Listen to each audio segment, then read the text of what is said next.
سید ولد آدم خیر الانام، اس پہ لاکھوں درود، اس پہ لاکھوں سلام۔ بسم اللہ الرحمن الرحیم، الحمد للہ رب العالمین، والصلاة والسلام علی سید المرسلین وعلى آلہ واصحابہ اجمعین، اما بعد فاعوذ باللہ من الشیطان الرجیم، بسم اللہ الرحمن الرحیم۔ الرحمن علم القرآن، خلق الانسان علمہ البیان، صدق اللہ العظیم۔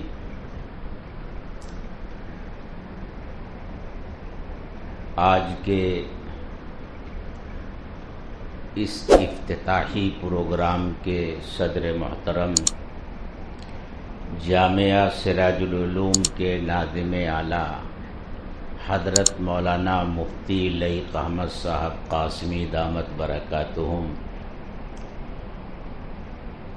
اور اس جامعہ میں ہمارے ہمسفر اساتذہ کرام اور عزیز طلباء، ابھی 2 مہینے پہلے آپ کی اس انجمن تہذیب الکلام کا سالانہ اختتامی پروگرام ہوا تھا۔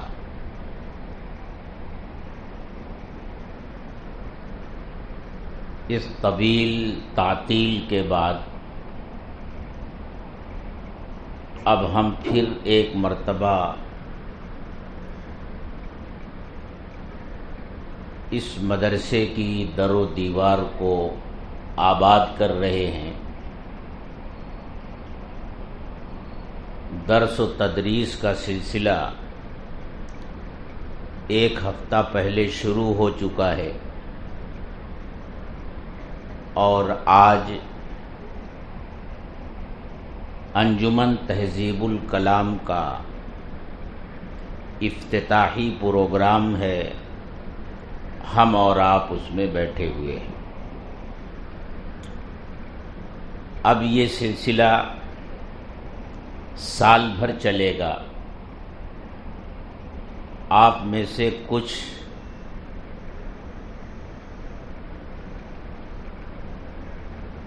اپنے اندر تقریری صلاحیت پیدا کرنے کی کوشش کریں گے، کچھ تحریر کے میدان میں آئیں گے، اور آپ کے بہت سے ساتھی قرآن کریم کی تلاوت کا ہنر سیکھیں گے اور نعت پڑھنے کا سلیقہ سیکھیں گے۔ یہ سلسلہ سال بھر چلتا رہے گا، اور انشاءاللہ پھر ایک مرتبہ سال کے آخر میں اختتامی پروگرام ہوگا، اور آپ حضرات اس میں اپنی صلاحیتوں کا مظاہرہ کریں گے۔ میں نے اس سے پہلے بھی آپ حضرات کو اس بات کی طرف متوجہ کیا ہے۔ پچھلے سال کے اختتامی پروگرام میں بھی یہ بات میں نے آپ سے کہی تھی، آج پھر انہی باتوں کو یاد دلاتا ہوں کہ آپ کو اپنے اندر 3 صلاحیتیں پیدا کرنی ہیں۔ اگر آپ اپنے اندر موجود ان 3 صلاحیتوں کو پوری طرح بیدار کر سکے، ان میں نکھار پیدا کر سکے، تو انشاءاللہ کامیابی ہر میدان میں آپ کا قدم چومے گی۔ پہلی چیز جو بنیادی چیز ہے کہ آپ اپنے اندر علمی استعداد پیدا کریں۔ اس کو مضبوط بنائیں، اپنے علم میں گہرائی پیدا کریں، کیونکہ جب تک علم میں گہرائی نہیں ہوگی، علمی صلاحیت آپ کی مضبوط نہیں ہوگی، اس دنیا میں جو خیر و شر کی آماجگاہ ہے، شر اور فساد طرح طرح کا روپ دھار کر اس دنیا میں سامنے آتا ہے، آپ شر کے اور فساد کے زرق و برق لباس کو دیکھ کر کے مرعوب ہو جائیں گے، اور اگر آپ کے اندر وہ علمی استعداد ہے، علمی گہرائی اور گہرائی ہے، تو علم کی روشنی میں ان زرق برق اور خوبصورت لباسوں کے پیچھے جو مکروہ اور ناپسندیدہ چہرہ فتنہ اور فساد کا چھپا ہوا ہوتا ہے، وہ آپ اپنے علم کی روشنی میں اسے دیکھ لیں گے، خیر کو پہچان لیں گے، خیر اور شر میں تمیز پیدا کرنے کی صلاحیت آپ کے اندر آ جائے گی۔ اس لیے سب سے پہلے ضروری ہے کہ آپ اپنی درسیات پر پوری توجہ دیجیے، اسباق میں آپ کی حاضری مکمل ہو، کوئی سبق آپ کا چھوٹنے نہ پائے۔ یہ ہمارا بھی تجربہ ہے اور ہمارے بزرگوں کا بھی تجربہ ہے کہ طالب علم جب سبق میں شریک ہوتا ہے، استاد کے سامنے زانوئے تلمس طے کر کے بیٹھتا ہے، اس وقت وہ سبق اس کی سمجھ میں آئے نہ آئے، لیکن استاد کے سامنے بیٹھنے کی برکت اس کے سامنے اس وقت آتی ہے جب وہ خود مسند تدریس پر بیٹھتا ہے۔ خود اپنا یہ تجربہ ہے کہ جس کتاب کا جو سبق استاد سے نہیں پڑھ سکے، آج لاکھ کوشش کے بعد اس علمی مسئلے میں وہ شرح صدر حاصل نہیں ہو پاتا جو ان علمی مسائل میں حاصل ہوتا ہے جو استاد کے سامنے بیٹھ کر ہم نے پڑھا ہے اور سیکھا ہے۔ اس لیے اس کا اہتمام کیجیے کہ آپ کے اسباق میں ناغہ نہ ہو، پابندی سے آپ اپنے اسباق میں شرکت کیجیے، توجہ کے ساتھ اپنی کتابیں پڑھیے۔ تو پہلی چیز یہ ہے کہ آپ اپنی علمی صلاحیت کو مضبوط بنائیں۔ دوسری بات جو پہلے بھی میں نے کہی ہے، ایک مرتبہ پھر یاد دہانی کے طور پر آپ سے کہتا ہوں کہ زبان و بیان کی صلاحیت اور قدرت اپنے اندر پیدا کرنے کی کوشش کیجیے۔ یوں تو صلاحیتیں اللہ پیدا کرتے ہیں، یہ جوہر اللہ دیتے ہیں، لیکن آپ اپنی محنت سے اور کاوش سے اپنی خفتہ صلاحیتوں کو بیدار کرتے ہیں، اس میں نکھار پیدا کرتے ہیں، بات کرنے کا سلیقہ اور ہنر سیکھتے ہیں۔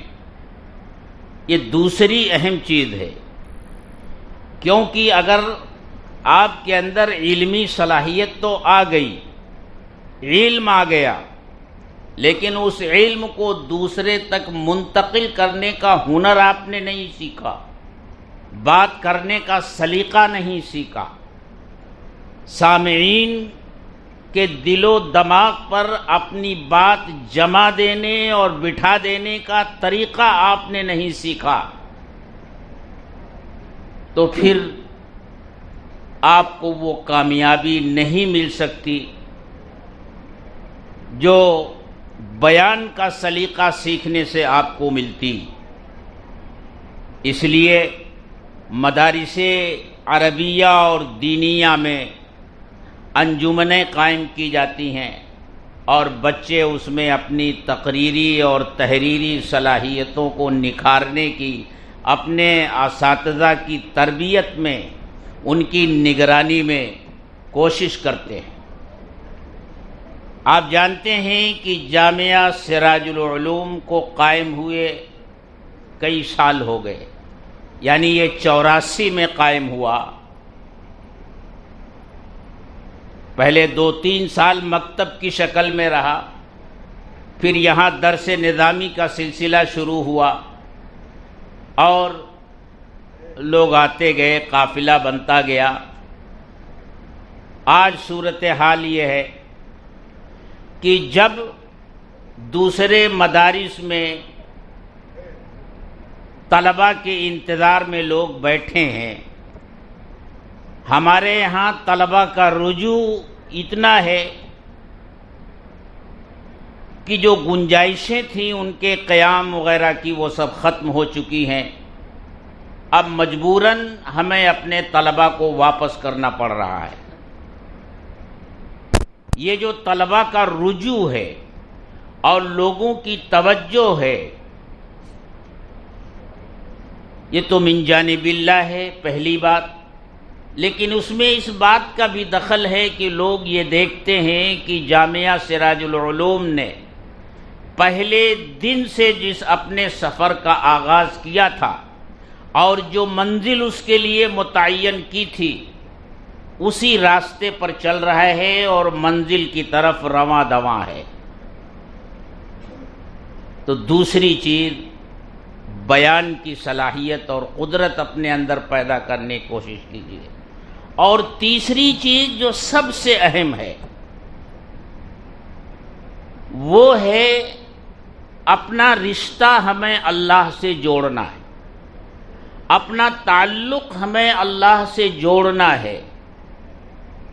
جب تک اللہ سے ہمارا رشتہ نہیں جڑے گا، اللہ سے ہمارا تعلق نہیں جڑے گا، اس وقت تک یہ ساری صلاحیتیں کچھ کام نہیں آئیں گی۔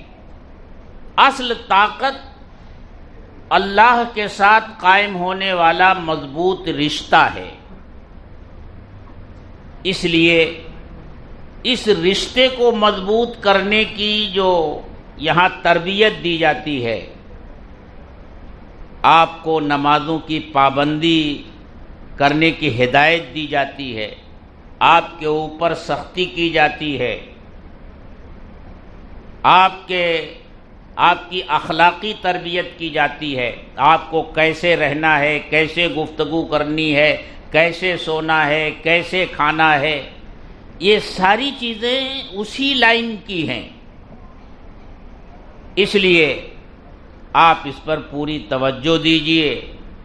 میں نے قرآن کریم کی 2-3 آیتیں پڑھی ہیں سورہ رحمان کی، الرحمن علم القرآن۔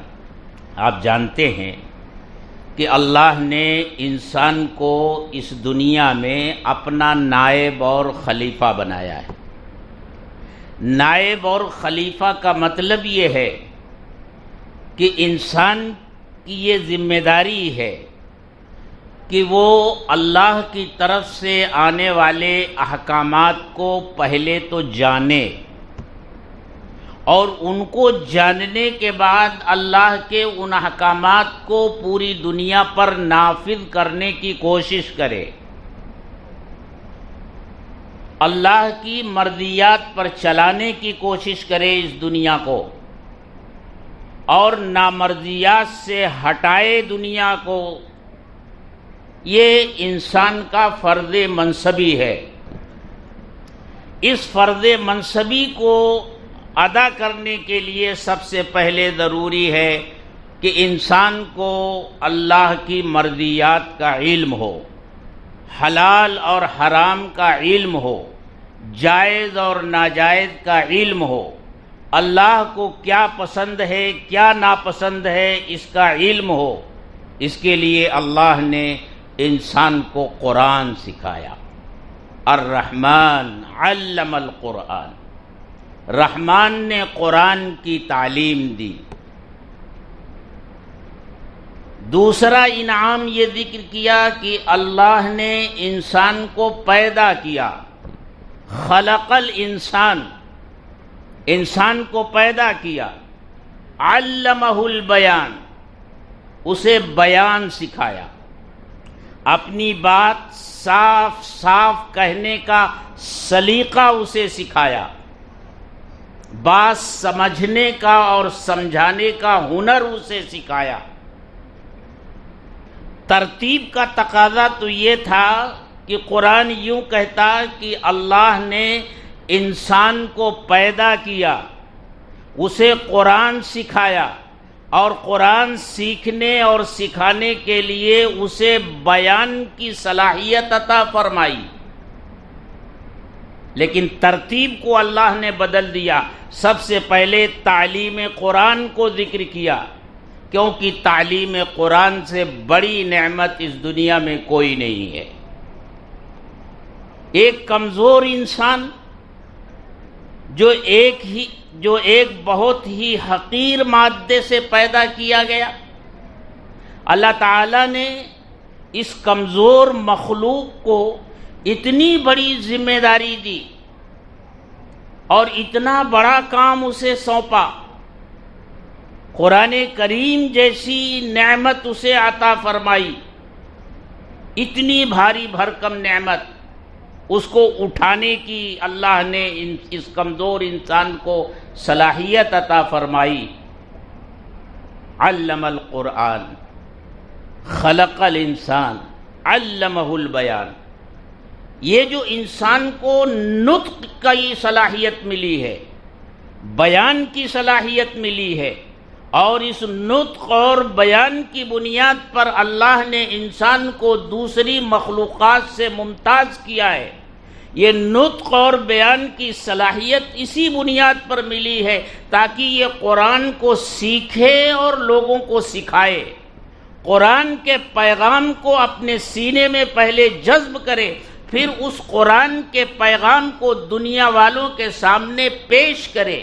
اس لیے اللہ نے انسان کو قوت بیان عطا فرمائی ہے، ورنہ کوئی وجہ نہیں کہ یہ نطق اور بیان کی صلاحیت اللہ جانوروں کو بھی دے دیتے، لیکن جانوروں کو چونکہ نیابت کا منصب نہیں دیا، نیابت کا منصب اور خلافت کا منصب اللہ نے انسان کو دیا ہے، اور اس نیابت اور خلافت کے منصب کو ادا کرنے کے لیے تعلیم قرآن کی بھی ضرورت تھی اور تعلیم بیان کی بھی ضرورت تھی۔ اس لیے اللہ نے انسان کو قرآن کی بھی تعلیم دی اور بیان کی بھی تعلیم دی۔ اور آپ اس پر اللہ کا شکر ادا کیجئے کہ ہمارے ملک میں جو مدارس اسلامیہ قائم ہیں، اس میں تعلیم قرآن کا بھی انتظام ہوتا ہے اور تعلیم بیان کا بھی انتظام ہوتا ہے۔ تعلیم قرآن کا انتظام آپ دیکھتے ہیں، اس کے الفاظ کو یاد کرنے کے لیے شعبہ حفظ کا قیام ہوتا ہے، ان الفاظ کو صحیح ڈھنگ سے پڑھنے کے لیے شعبہ تجوید و قرأت قائم کیے جاتے ہیں، اور قرآن سمجھنے کے لیے سمجھانے کے لیے عالمیت کا شعبہ قائم ہوتا ہے، اور برسہ برس محنت کر کے ہمارے طلباء قرآن پڑھنا بھی سیکھتے ہیں، قرآن یاد بھی کرتے ہیں، اور قرآن سمجھنے کی اپنے اندر صلاحیت بھی پیدا کرتے ہیں۔ اور پھر ان مدرسوں میں یہ جو انجمنیں قائم ہوتی ہیں، یہ تعلیم بیان کے لیے ہوتی ہیں کہ آپ یہ سیکھ کہ آپ کو اپنی بات کہنے کا سلیقہ آ جائے، آپ کو ہنر معلوم ہو جائے کہ سامع کو کس طرح متاثر کیا جا سکتا ہے، کس موقع پر سامع کے سامنے، مخاطب کے سامنے کیسی بات رکھنی ہے، کس انداز میں رکھنی ہے۔ موقع محل کی مناسبت سے بات کرنے کا سلیقہ آپ کو آ جائے، بات صاف اور ستھری ہو، اسی کا نام فصاحت ہے۔ اور موقع محل کے اعتبار سے آپ بات کرنا جان جائیں، محل اور موقع کا علم ہو جائے آپ کو کہ کہاں کس موقع اور محل پر کون سی بات کرنی ہے، اسی کا نام بلاغت ہے۔ یہ دونوں فن بھی ہمارے مدارس میں اور آپ کے اس مدرسے میں پڑھایا جاتا ہے، علم بلاغت اور علم معانی۔ تو میرے بچوں، کوئی لمبی چوڑی بات نہیں کرنی ہے، بس مجھے آپ سے یہی کہنا ہے کہ کمر کس لیجئے، ہمت کیجئے اور ایک طرف اپنی علمی صلاحیتوں کو، استعداد کو پختہ کیجئے، اپنے علم میں گہرائی پیدا کیجئے، اور دوسری طرف بات کرنے کا سلیقہ بھی سیکھیے۔ اور یہ دونوں چیزوں کا انتظام آپ کے اس مدرسے میں ہے۔ بات کرنے کا سلیقہ اس انجمن کے ذریعے آپ کو سکھایا جاتا ہے، اس لیے ہر طالب علم کے اوپر ضروری ہے اور لازم ہے کہ ہفتے میں جو انجمن کا ہفتہ واری پروگرام ہوتا ہے، جس ترتیب میں اس کا نام ہو، اس ترتیب میں اس کی شرکت ضروری ہے۔ غیر حاضری یہ قابل سزا جرم سمجھی جائے گی، اس لیے پابندی کے ساتھ اس میں شرکت کیجئے۔ جو کچھ کہہ سکتے ہوں، ٹوٹے پھوٹے الفاظ میں آپ اپنے ساتھیوں کے سامنے کہہ سکتے ہوں وہ کہیے۔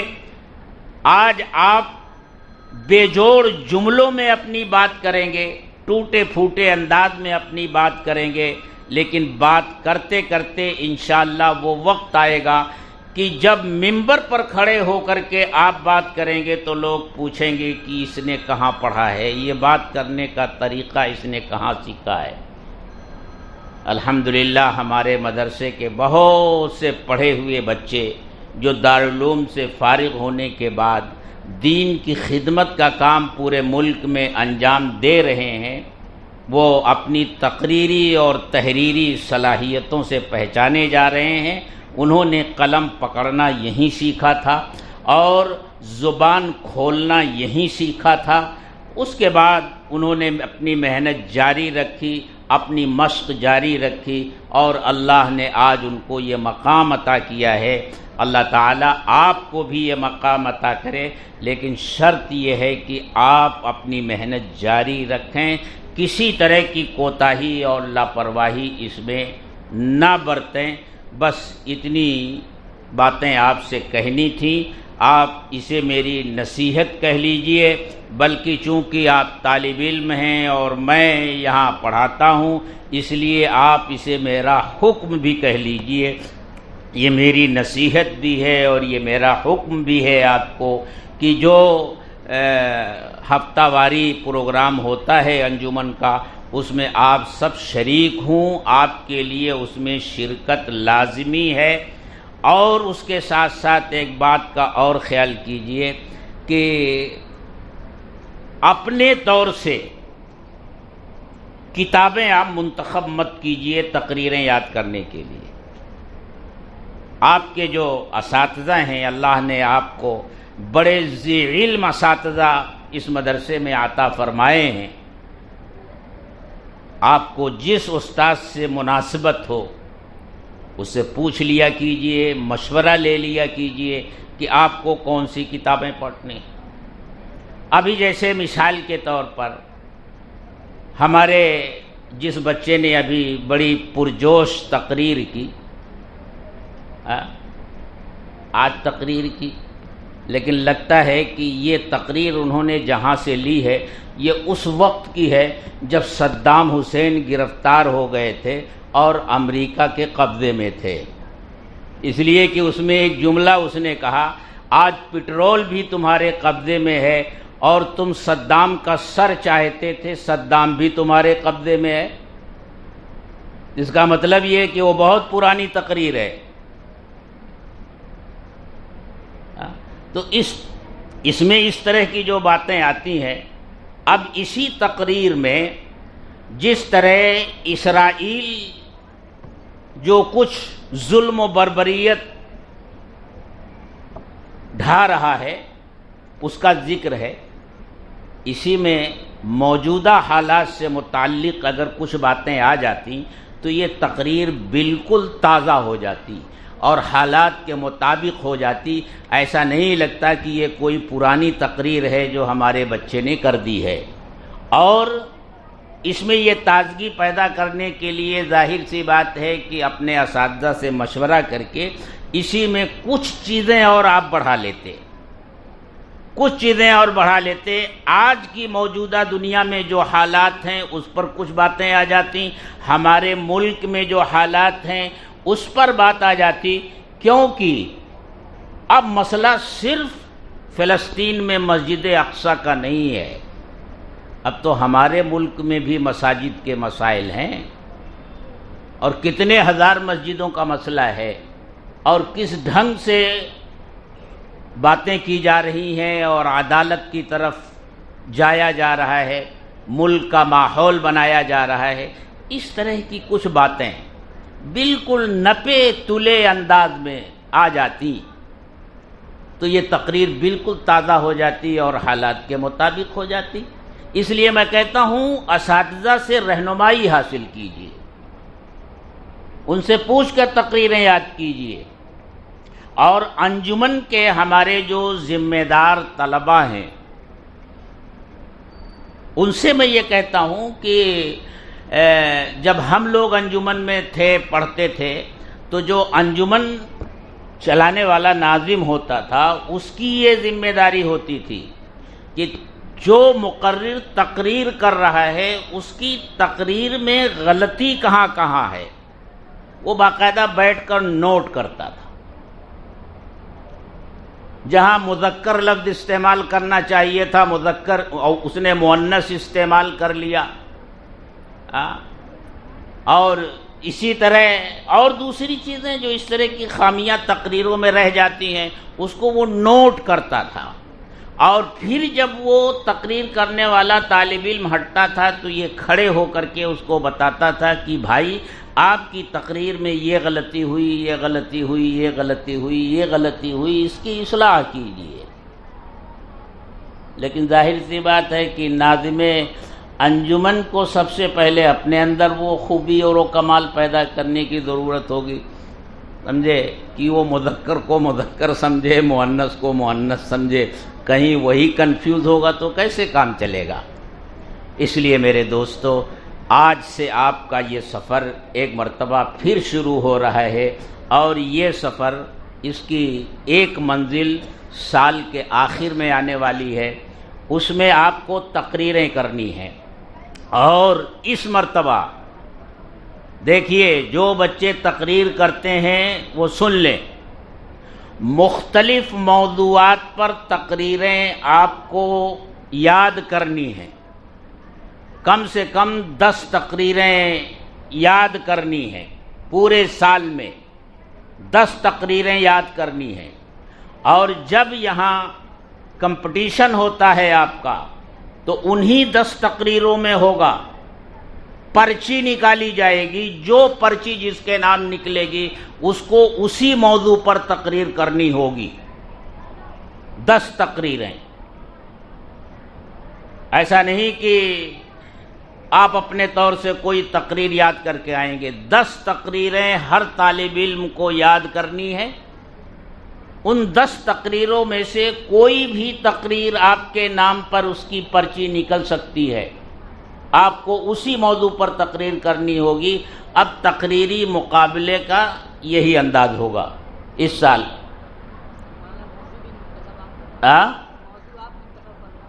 ٹھیک ہے، میں بھی آپ کو کہوں گا، اور یہ مفتی فیاض صاحب ہیں اور مولانا ریاض الدین صاحب ہیں، خطبات بدر والے اور خطبات کون سی مسجد ہے بھائی، خطبات طیب والے مولانا ریاض الدین صاحب ہیں، وہ بھی موضوع کی نشاندہی کریں گے. ہم سب لوگ مل کر 10 موضوع دیں گے آپ کو.